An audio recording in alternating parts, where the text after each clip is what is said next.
জগতে যা ছিল সবই কিছু সেখানে পড়ে থাকবে, কিন্তু আমার সাথে যাবেটা কি? আমার সাথে কিছু যাবে না। শুধু যাবে কি জানে, একটু যদি কৃষ্ণ নাম করতে পারি, মধুমাতা হরি নাম আমার সঙ্গে যাবে। গোবিন্দ ছিলেন যে কিনা পরম ভক্ত, যে কিনা সব সময় ভগবানকে 3 বেলা ভোগে নিবেদন করত।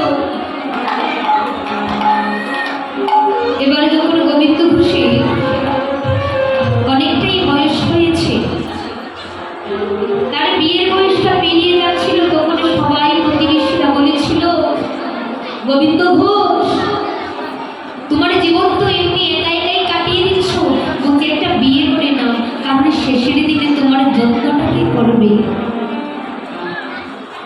তখন গোবিন্দ বলছে, তো ভারী ভালো কথা বলছে, তাহলে একটা কাজ করে বিয়েটা করে নি। তাই গোবিন্দ ঘোষ কি করলেন, একটা বিয়ে করলেন।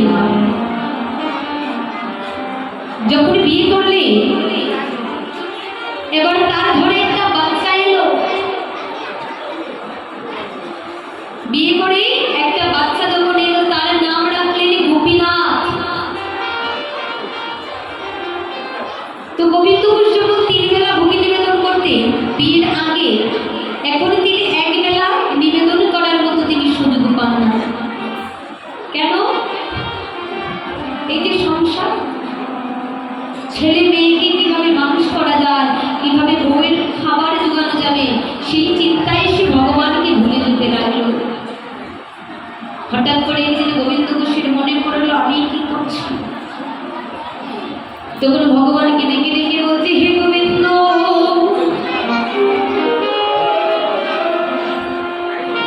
এই সংসারের জ্বালা,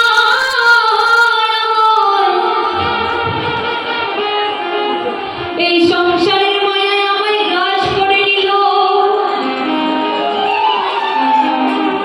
হে গোবিন্দ, যখন বিয়ে করেছি ওই বিয়ে করা থেকে আমার সংসারের জ্বালা, সংসার আমাকে একেবারে গ্রাস করে নিল।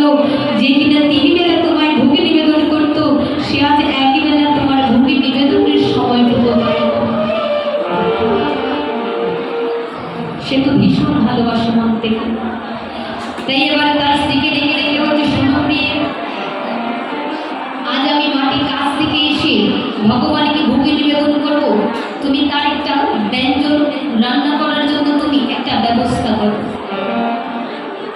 তাই কি করলি, স্ত্রীকে বলে এবারে চলে গেলেন।